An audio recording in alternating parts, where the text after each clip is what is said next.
going. No, this is something. Yeah. All right, are you ready? Is it recording? Yeah, it's going. I'm ready to go. All right, we have to clap at the same time Okay. so that we can. All right, ready? 3, 2, 1.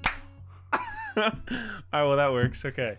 So Elliott, let's talk about some NBA. Let's do it, man. Well, first of all, I would like to thank you for having me on this very prestigious podcast. The GR8 podcast. I agree. It is kind of prestigious. It's been in the works for some time, but officially, set a date, and we're ready to roll. So let's get it going. Finally got something going on here with the. This is here for my first guest on. Yeah, I mean, who else would you want on? I don't think anybody. Yeah. I don't know. Yeah, exactly. Okay, bro. Let me have Samuel on next time. Okay, yeah. That would be a good guess. But yeah, NBA, if the viewers and listeners, I'm an NBA nut. I have been for some time, and, something that me and Nate share a love for. Can you turn off your Carolina accent, bro? Like, please. Okay, man. All right. Anyways, I be repping the Lakers. 17 strong. Who's that on the? Is that 3? Yeah, this is Anthony Davis. Yeah. Godly. I got another one right here, but I can't wear this one anymore because why? He's not 6. It doesn't make sense, and it's a retired Wait, what number. number is he? Oh, he's 23. He's 23 right. again. So. Has he been a number other than 23 or 6? Nope. Those have been the only 2. Even in high school? Even in high school, he's 23. We need Brian Rinhorst on this podcast. He can tell us all about. You don't know who that is. Oh, I know. It's LeBron Glazer. He's the greatest LeBron Glazer of all time. I think he's been covering LeBron since like high school. Since high school, like he has for ESPN. He has. But hey, man, if it was my job, I wouldn't be mad about it. So that is true. You have a pretty easy job of covering the second greatest player of all time. Okay, we're not getting into that today. But is he not the second greatest player of all time? I have my opinions, but he maybe 3rd. Okay, now we're just Steph Curry might be above him. So now we're just 4th. talking. Now we're just talking. He might be 4th. All right, let's get into the script a little bit that I have written down. Do you want to go through straight through it all the way? Okay, yeah, go ahead. Let's start us off. So the first thing we have here are our initial thoughts on the new season. We're 6 games in, 7 for some teams. Yeah, that's almost like a week and a half. I think. So it's been interesting. It has been very interesting. There's been some really good games that usually have to wait like 4 or 5 weeks till you get into the really good stuff. But I mean, there's been some great watches. One in particular was the Spurs and the Suns game. The first time they played, that was a very. They played very like good 4 game. times. Like the Warriors and Kings have played like 4 times, and then the Spurs and Suns have played like 3 or 4 times. Already. And the thing about the Suns and the Spurs, like they played back to back. So they played first in Phoenix, and then they played in San Antonio, and the Spurs gave it to them both times. But it was Victor Wembanyama. Oh my God, yeah, we'll get into greatest him player later. of all time. I mean, potentially. Like I can't believe that we're even saying that about a rookie. It's absolutely ridiculous. But I mean, it's kind of like he's already better than LeBron. Well, we're not. That's wild. But I mean, for a rookie to do what he's doing it's pretty wild. But yeah, I'm ready to see just how everything that transpired during the off season kind of accumulates into the NBA this year. So this has been like one of the crazier off seasons, at least in recent history, because of like how many weird shakeups there's been. Yeah, for sure. Like Damian Lillard going to the Bucks. Like I never thought I don't remember when Damian got drafted, but he's been on the Portland Trail Blazers since I've been conscious. He has ever since he came out of Weber State. Yeah. I mean, first of all, no one thought he'd be what he is. But, I mean, the fact that he's doing what he is doing and has done it for so long. What he is, a not NBA champion. Well, that's He's true. never been an MVP either. But, I mean, he was the Portland Trail Blazers for quite some time. Like, when you... He's probably the best player in their franchise history. It's Clyde Drexler. It would definitely be Claude. But did he win a championship with... Did Clyde Drexler win a championship with I can't remember. We're going straight to Wikipedia for this. I don't know why we don't need to talk about the Portland Trail Blazers. I don't know, but I mean, it's basketball, so I love it. He I does think- have a ring. He has it with the Houston Rockets. Yeah, but 1980 something to 1980 something, and then they went back to back or something. Yeah, how about that? Rockets, greatest team of all time. We need to start having a discussion here. All right. But yeah, talking about the offseason stuff, like, the whole 76ers ordeal with James Harden, and that has carried over into the regular season. I'm so sick and tired of it. I'm sick and tired of it. And, They you've been premiere sick tonight. Yeah, they play November tonight. 6th, Madison Square Garden. Isn't that crazy? That is wild. That is absolutely insane. So I'm very interested to see how that whole thing messes. We'll see. Let's see what the system is. Let's see who's the system in the little brother Los Angeles. Our little brothers. I can't wait to get them out of our venue. Yeah, you have no idea. Clippers run Los Angeles. You don't understand. That's not what the scoreboard said last week. But I digress. don't know why the NBA doesn't weren't they trying to make a new arena for the Clippers or something? Well, they have it. It'll be there next year. Oh, really? They already did that? Oh yeah. So they'll be in their new place next year. It's in Inglewood. It's right outside SoFi. So they're dead set on keeping them in Los Angeles. Oh yeah, for sure. Yeah, they're staying for good. I thought for sure they would try to move them to Las Vegas or be the new Supersonics team. Yeah. It's kind of like how Seattle Supersonics moved to Oklahoma City Thunder. Completely new city, completely rebranding. Yeah. But it's just the same players Exactly. and probably a brand new fan base. I don't know why they don't do that for Las Vegas. Yeah. Well, I don't know. They could do that, but I think that the Clippers already have a culture of their own, and they've had it for some time. You're talking as a Lakers fan saying that. I am, but I mean they've had their history. They haven't won a whole lot, but they're there. They're a relevant team within the NBA. They've had some very great players as well. So I mean, I don't think that they would pull. I mean, it's the same thing with the Chargers and the Rams. They're two different franchises, but they're still there, and they're not even the most popular teams in California. Is it the Lakers? Is that what you're referring to? No. The most popular team? Well, the Lakers are the most popular team in the NBA. If we're being frank, but okay, all right. It's just a matter of what the people around them are saying about a team and their perspective. And I think that there are enough Clippers fans that they were if we were to take the Clippers and put them in Las Vegas. I think that would work much better. It would work so much better, but it would. I wouldn't say lessen, but it would definitely just take away from the value of their organization because they're having to present basketball to an entirely new audience. But I understand that Las Vegas is such a big sports city now. So. Yeah, professional sports teams. This is not new from them moving to California to Las Vegas. The Oakland Raiders did it. They did, and then they have the Knights now, and they won the cup. So it could work. I'm saying I think that they should move. Is San Francisco really that big of a city? Because 4 years ago they had the Oakland Raiders, Oakland A's, San Francisco Giants, San Francisco 49ers, the Sacramento Kings, who is still north but still around there, and then the Golden State Warriors. Mm-hmm. They had 5 roughly. I guess. I mean, yeah, that's crazy. Yeah, that is a wild. Sports that's all in North. That's all in North California. Yeah. I just don't think in just talking all California as a whole, I think they should just take one team. It's the Clippers and just move Sacramento. Who really cares about Sacramento? But let's light that beam somewhere else. Why don't we?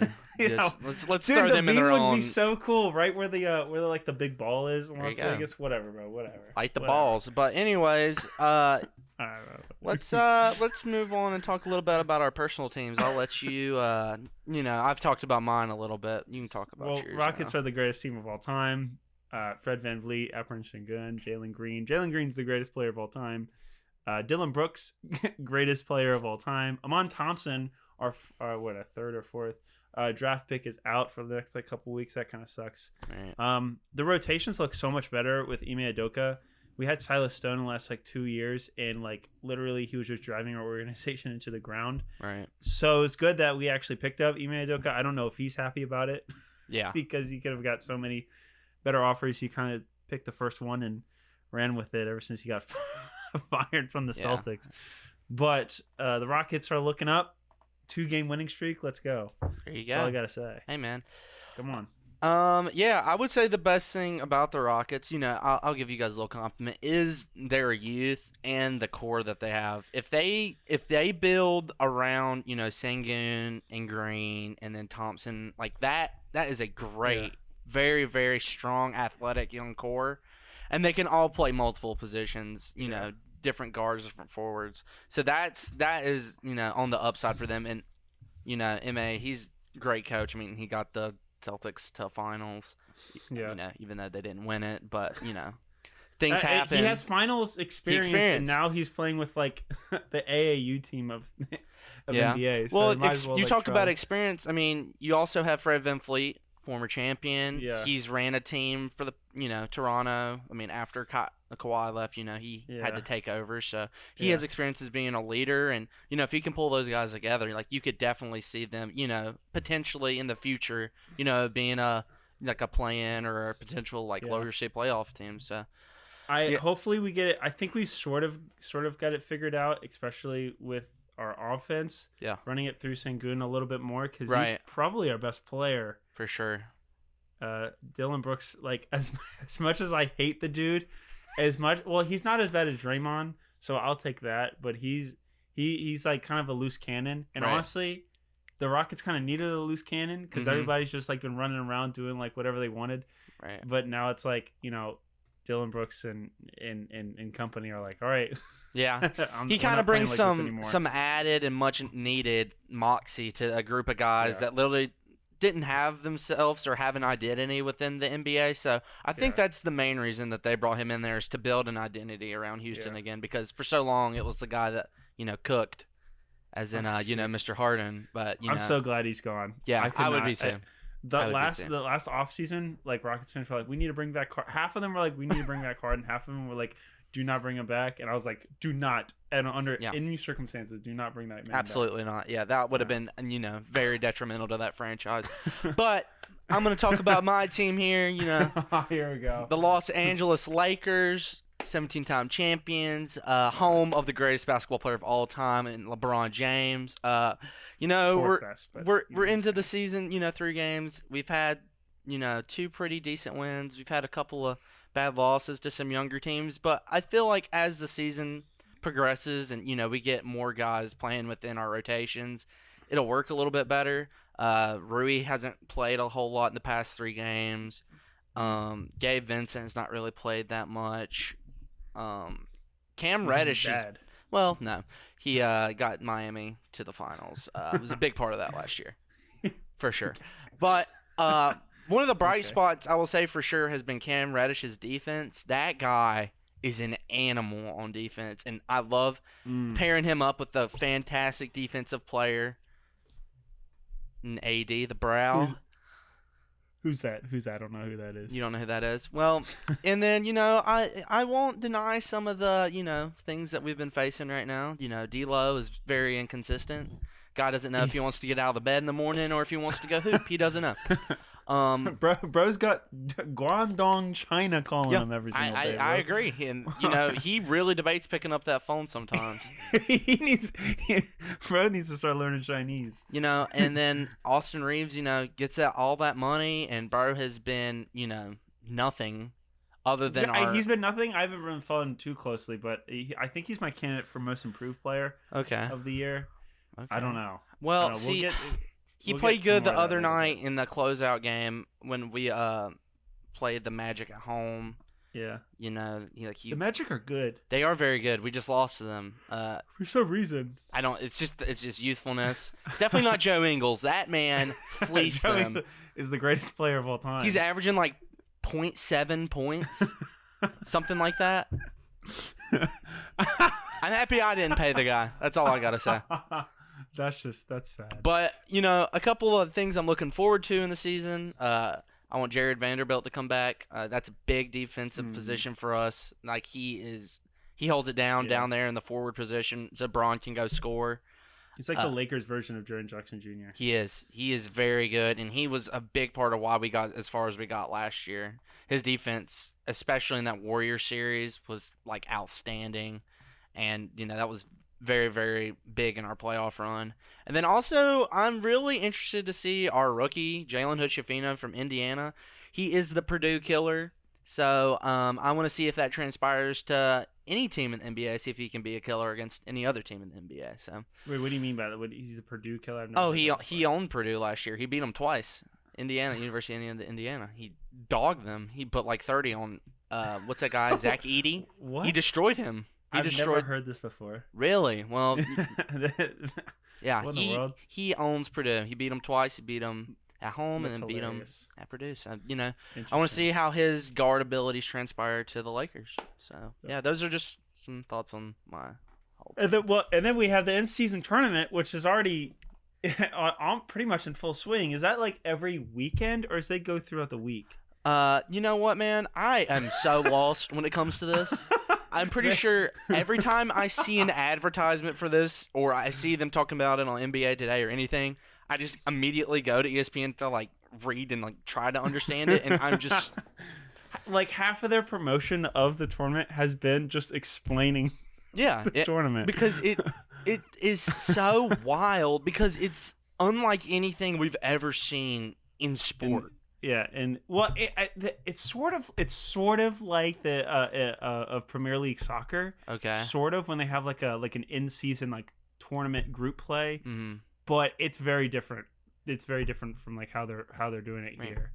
And talking about the promotion, I mean, the most I've seen are the courts and the jerseys. Like that's dude. I think it's cool. I don't get me wrong. I like the courts. I love the whole idea of it. I just wish that they would find a way to better explain it instead of Richard Jefferson every advertisement giving like the most basic. It's like, all right, let's break this down. It's like if you need to start breaking something down, then people just do not care. Yeah, exactly. It's just like if they could find a way to better like not advertise because they've advertised the heck out of it. So much. It's Adam Silver's like baby. Oh, it is. It's like his baby idea from his own. What's the trophy called? I can't. Is the NBA Cup. Oh, I think they should just name it the NBA Cup. Yeah. Like stop calling it the whole thing instead of the that would be sweet because that would like say it's the NBA Cup, and like we'll do it every kind of like March Madness. We'll do it every weekend until Christmas. And yes. Christmas you have the I don't know. It's just like the way that they're doing it is so odd. But I love the new courts. Yes, the courts are beautiful. Yeah, the people like I think their eyesores are all like the Bulls and the Heat were like all red or something, and then Indiana's was like blue and yellow. Right. Like I think that's cool. It's so amazing because like as people have grown up playing like 2K, like and when we're making our like my team courts and stuff like that. Like that's what we envision. That's exactly what that looks like. It's exactly. I don't know why people wouldn't want to see that. I don't understand it either. I love it. Yeah. And the new jerseys, I like how they're doing it like the NBA City jerseys. Right. That they're playing them they're using them during the play-in tournament. Right. I don't know. I think how they're doing it so far is pretty cool. Mm-hmm. And it seems like the players actually care as well. Yeah, for sure. Like Damian Lillard said the other night, like he was like, there's a certain energy. Yeah. When you see the court and you have the jerseys on, but he doesn't understand it because no one's ever played it. So he doesn't get it. So like I think people are it's just great. trying harder, but he's like, I don't know why I'm trying harder. I guess exactly. I am. I don't know what's going on. So I think it's good, to bring some more awareness to the regular season. It's so many games. People don't tend to watch them until the very end. So I think it's great to build it up to, Christmas, and everybody watches Christmas, and then a little bit after. And then that's the playoff push. So, like, I think it's in the All-Star game, then playoff push. So, I think it's great just to have something, like, during this, like, from Halloween to Christmas time. I think it's good for the league. So, I'm excited to see where it goes. Can't wait to see basketball in Las Vegas. There we go. There we go. Let's see how they like it. We need to get the team. We need to get a team there first, and then there we go. Yeah, well, I think the in-season tournament so far has been sort of a success. Mm-hmm. I think people are tuning in to just see like what's going on. Yeah. I think the NBA has always been sort of experimental with like how they do things. Yeah. And how just like the play-in tournament, like that's a new thing, and it's sort of working, sort of not, sort of probably more is and more not. And then now they have the in-season tournament, and these are like changes in the last like 3 or 4 or 5 years. Right. So the NBA is being very inventive with like how they like roll with their every season. I like that idea. However, the more that you like break away from like what the core sport actually is within like the season, Right. the more you turn into like the WWE. Like it's not actually wrestling, but these people have to be like super like big high powered individuals, but it's not actually wrestling. Yeah. Like but like but it is wrestling because you're like throwing people around. Yeah. But like it's just for a show. Yeah. And the more the NBA like tries to do it for more like a show, Right. and it's like I don't know, Exactly. pretty And soon like it's all gonna be like Harlem Globetrotters games. well, like, we pray to God that's not what it results in, because those games are terrible. But in season tournament, I think we're both we're for it. So yeah. I'm pretty sure a lot of NBA fans are. So we'll see where it goes.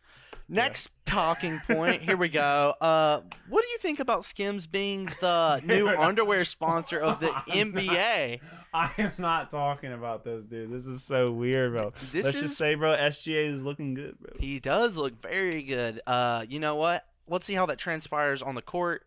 Well, I don't know why Kim Kardashian didn't go to the WNBA first. You know what? That's when we just throw our hands up about and say that I'm not touching that. I guess there's just more money in the NBA. It's funny how that works. Yeah, very funny how that works. But it's a power play by very prominent and inspiring person within our culture, as you would say. So she I guess good move for her. I don't think it's gonna affect the viewership or the players as much. You know what? If we see some undergarment malfunctions, that's where things could get tricky. Okay. So you never know. You never know. So something to be aware of. I'm never talking about this ever again. Yeah, well, that's why we're talking about it and just getting it out of the way early here in the pod. We had to address it. It's Yeah. kind of like a national tragedy. You kind of have to address it, but you don't really want to talk about it. Yeah. No, it makes sense. She be coming to the Lakers game, so I guess I have to support this. Oh, come on. This cannot be real. Which whatever my team gosh. Tristan Thompson's on, so I don't think he's a Laker right now. So What team is he on? He's on the Cat? I don't even think he's a. I don't think he's being paid as an So NBA see, player the anymore. reason I say that we signed him for the playoffs last year. We're getting like the vet minimum, and she came to every playoff game at home, every single one. Are they still talking? I didn't think Tristan Thompson was still in that family. I mean, what? I don't know, man. I just know that her and North were there at like every single Lakers playoff game at home. So. That's funny.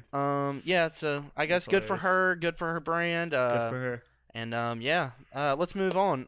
So now we're getting into where we could start having some debates on some things. Okay. We got some season award predictions here. The first one we have on the ledger is the Coach of the Year. Nate, if you want to give your pick, and I can give mine. I don't know who would have Coach of the Year. I did a NBA predictions video, and I did not add Coach of the Year. One, because I forgot, and two, I didn't know who to put on, because I think last year Eric Spoelstra should have won. Yeah, but he didn't. So it's who did win? Oh, Mike Brown won. I don't know. I think the coach of the Oklahoma City Thunder or Greg Popovich might win. Okay. I don't know. Add something else to the resume. Yeah, that's not a bad take at all. I agree, especially if you can get that team into a playing position with the amount of youth and the amount of injuries they face. So that would be crazy. They normally add Coach of the Year they give the Coach of the Year award to a coach of a team that overperformed. So I'm trying to think Oklahoma City might overperform due to how bad they've been in the past. Right. Spurs might overperform due to how that's why Mike Brown won it. Yeah. Last year, because the Kings weren't supposed to go that far. Exactly. So I don't know. I don't know. It's kind of like a prediction, a whole team prediction who's going to do well, but for sure. Yeah. The pick I have for that is a new coach. He's taking the reins on the situation there in Milwaukee. Adrian Griffin is my pick for Coach of the Year. Yeah. Coming off Mike Budenholzer's, fiascos of, of not blown doing. years and one finals appearance. I Yeah. could really see Adrian making a difference on this team. He's kind of more of a player's coach from my perspective and what I've researched. So I think that's going to work better with Giannis and especially with Dame You could because say anything right now because I do not know anything about well, this guy. there you go. I'm just gonna give the audience, give them something to chew on here. So I could definitely see him. I mean, it's the Bucks; they're gonna be good. Yeah, So I could definitely see that prediction coming definitely. to pass. Six All right. man of the year. Six man. You want me to go first? Yeah, go ahead. Six man out of Sacramento. I got Malik Monk taking it. Malik Monk. Ooh, yeah, that's a good idea. He has been very solid for them. Last year, he took a 2-year instead of signing back with the Lakers for a year, and I'm still hurting from that because that guy can Because ball. he saw the writing on the wall, bro. Unfortunately, I guess he did because I wish he was on my team still. Malik Monk, six man. I think that he just brings some very good energies, very athletic, can pass the ball, shoot the ball.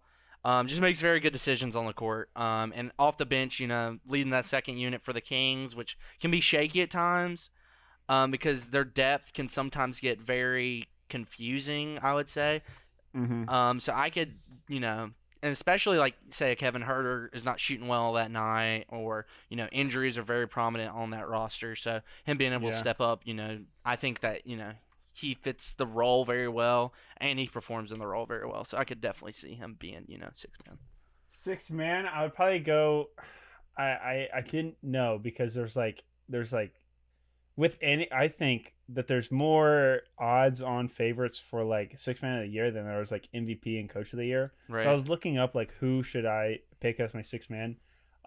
This like I care just a little bit more than the coach of the year, and I don't really care about coach of the year. I think Bobby Portis might win. Oh, okay. I have no idea. I have All no idea. I right. think Bobby Portis could take it. I think he's a little bit too old, and I don't think he produces a lot on offense to gain that sort of award. However, I think that like simply because the team does well or should do well, or I guess my prediction is going to do well, that Bobby Portis could get six man of the year. Yeah, wow, that is a great pick. He just had a game recently where he like kind of went off. Yeah, for some odd reason. Yeah, and so that's the thing about Bobby Portis. A lot of people forget like when he was in Chicago, like he was like that. Like he was running that starting lineup, Exactly. pretty consistently. Like coming off like the Jimmy Butler era in Chicago, he was like one of the main guys still there. So yeah, he definitely impacts that team for sure, and he is the lead of that second unit for sure. So yeah, that's a great pick. He's a good player to be. It's crazy that he's like a sixth man on that team. Right. That's what's crazy about it. Yeah, that is wild because you could definitely see him starting on like a Portland. Right. Or even like a Magic or Hornets, like those type of teams. Like he'd probably be like one of the better players. He just has so much great experience. But yeah, great pick. All right. What's next?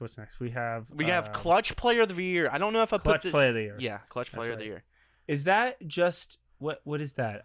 Is that so just most De'Aaron improved? Fox won it last year. It was the first time the award had ever been given out, and I think it's combine clutch moment or clutch points, which is points scored in the last 5 minutes of a game, amount of time played in a fourth quarter, and then I think like your turnover ratio in a fourth quarter. I believe those are the three stipulations that they mainly look at when it comes to determining clutch players. So last year they had De'Aaron Fox, and yeah, I think that's who they had, and that's how they determine that. Well, who you gonna think is gonna win this year then? I went kind of basic with this one, but I have Steph Curry. Yeah. If he stays healthy for the majority of the year, we all know what he can do in a fourth quarter, and we know how he can like absolutely just shoot the lights out at any moment in time. And they've already had some very close games where Clay has already hit a game winner. And they against the Kings, and then they went down to the wire against the who did they play? The Thunder. They went down to the wire with the Thunder in their first playing game, or in-season tournament game, not playing. Or whatever it is. Yeah. So they've Whatever's already had wrong. some very close games, and that roster's very shaky as it is. So he's going to have to step up in fourth quarters, I believe. So I think that's my reasoning behind that. But also, I mean, you can't go wrong putting Steph Curry winning an award. So You're not wrong. I don't know if I have I'm looking back at like my list here. I don't think I have a clutch player of the year either. I thought that this was just most improved, and I thought that's why De'Aaron Fox won it, because I thought he was the most improved player of last year. I don't know who I have most improved. A couple players off the top of my head is Anthony Edwards, Alperen Şengün. I think. Oh, well, Austin Reeves might be my most improved, but clutch player might be a little bit different from those. Exactly. But I don't know. I don't know. It honestly, it could be. It's such a new award, and I think it's great for just add something that they can give the players or whatever. But I mean. Yeah. We'll see how it goes, because there's a whole nother debate that you could have about like what is clutch, like what determines clutchness. Because like I could see LeBron's block in the 2016 finals as being more clutch as Kyrie's shot. There's a hot take for you.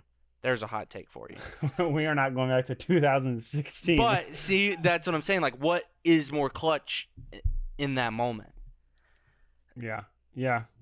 I have an answer for you, but there you go. So that's a whole nother debate, like we said. Yeah. But I just think that clutch play of the year, that's probably a good clutch needs to be defined by the NBA a little bit more for me to have a better understanding of it. Yeah. Defensive player of the year. There we go. I have a two-way tie. Okay. I have Jaren Jackson Jr. or Evan Mobley. Okay. I try to think of the days where they actually gave Rudy Gobert that award. And I started to think, like, why? Is it strictly based on statistics, or is it strictly based on, like, do they actually affect the offense in a defensive way? If there's a tall guy just stands there, and he just waits and puts his hands up, and then like the offense only shoots 3-pointers, is he the defensive player of the year because he's like changing things up that way, or is it like steals and blocks? And if it was steals, then Kawhi Leonard and Paul George would probably be up there. Right. And if it was just blocks, then Zion or Wembanyama, Jared Allen or something like that. Yeah, Jared Allen. Yeah. So like, I don't know. I think it's like all combined. I think Jaren Jackson Jr. and Evan Mobley have a good chance. Yeah. I think I would probably lean Jaren Jackson Jr. a little bit more. I would as well. But I think he has the incumbent disadvantage because just like that clown in Philadelphia got the MVP last year, even though... Wow, I am surprised that you are on board with that. I am too thinking that was a fraudulent MVP. It was so fraud because it was the most here, bro, dang. Take it award. Gosh, I cannot stand that he won that award. Simply because he did not deserve it, and two, Nikola Jokic deserved it the most out of the 3 years that he was in consideration for it. I did not think people had this common belief with me. Wow, I am actually shocked. But so I think this year, whatever I don't know.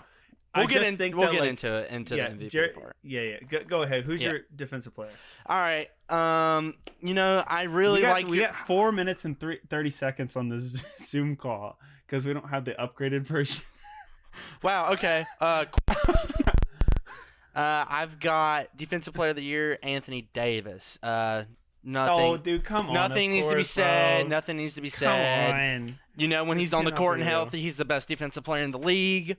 He can guard the perimeter. He can guard anybody. He can send your stuff up to the top deck. He can swipe it. It's just he's insane. It's absolutely amazing to watch. Come on, so bro. There's my I'm not dealing with year. this made of glass Anthony Davis, bro. Yada yada yada. All right. I don't think I put this on the script, but rookie of the year. I think we're both in agreement. We don't need to talk about it. Victor Wembanyama could average like 4 points, and you'd still win. Yeah, he would win it because all of this is all media, everything. So he's winning it, rookie of the year, and then MVP. I'll let you give yours. So I think it's going to come down to the two European white players. Yes. I think it's going to come down to Nikola Jokic or Luka Doncic. It's already a week and a half in, and there's like the odds-on favorite for for both of them to win, then they're at the top. Right. I think that's so interesting. I think it's just based on incumbent disadvantage and how well the Mavericks do. Mm-hmm. The Mavericks get a little bit more of a winning record than Luka will 100%, and he averages 25 points or whatever. Yeah. Then he'll win it. Right. But if Nikola Jokic keeps on playing the way that he has been, he's probably going to win it. I don't know. For sure. Know. I have Luka, but you know. I too have Luka Doncic. The Mavericks are 5-1 right now. They're a half game back behind the Nuggets. I know it's early, whatever, but they're showing they can play. Like you said, it's between those two guys, and I think it will be for some time. But I think it's high time that Luka wins an MVP. It is high time that Luka wins an MVP. The NBA thought it was high time for Joel Embiid to win the MVP, and they gave it to him. So I think it's, Yeah, I agree. Yeah, so that's season awards. If we got time, what time we got? How much time we got? Do you not see it on your screen? No. I got 2 minutes left. Oh, 2 minutes and 19 seconds. All right, I'm going to give you my playoff predictions, guys. Playoff predictions. Go ahead. Out of the West, I got the Nuggets coming out. I have them also as the 1 seed. I have them coming out of the West. And in the East, I've got the Milwaukee Bucks coming out of the East. And I would be very excited to see that matchup in a finals. I think that would be fantastic for basketball. 2 of the biggest stars, well, 3, honestly, of the biggest stars in the NBA playing against each other. 2 different basketball cultures, both very, not old, but, have been around a while. But they also haven't won as much as you would think they would have.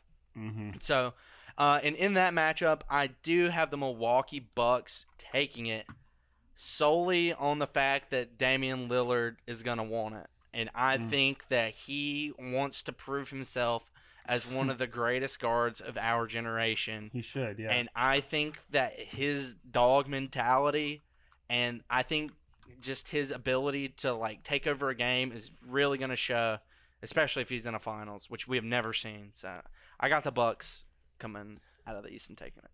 Yeah, I'll try to make this quick and last 30 seconds. I think I had the same exact view as you. Bucks and what would you say? Oh, you said Nuggets, right? Yeah. I think it's going to be the Bucks and Suns, and I still think the Bucks are going to win. Mm-hmm. Through the first like week and a half and the first 6 or 7 games of the NBA, the Celtics look really good. They do look good. And the Nuggets look really good. Mm-hmm. So I might just even a week after me putting out my NBA predictions, they may already changed. The Celtics and Nuggets look really good. The Bucks and Suns look less good than the other teams. Yeah. But I think it's just the story of the NBA. I think that the Damian Lillard will get his ring. Yes, sir. I'm with you on that. Well, this has been absolutely fantastic. I appreciate Look at us. I appreciate you for having me on. This went so well. I didn't know how this was gonna go, but it went so well. And look at us, bro. It just ends, and it ends like that. I don't know if Nate's saying anything, but it's been great, and just can't wait to see where this goes. So I'll hand it off to you, Nate, if you're still talking. There we go. Well, that was that was a lot of fun talking with Elliott, talking about the NBA. It was a whole lot of fun. About 40 minutes. Hope you guys enjoyed it. Please let me know if you guys enjoyed it. Please let us know it. Comment down below if if you're watching through YouTube, or let us know through Spotify the Q&A down below. Thank you very much. I appreciate you guys. I'll see you guys in the next video or podcast episode.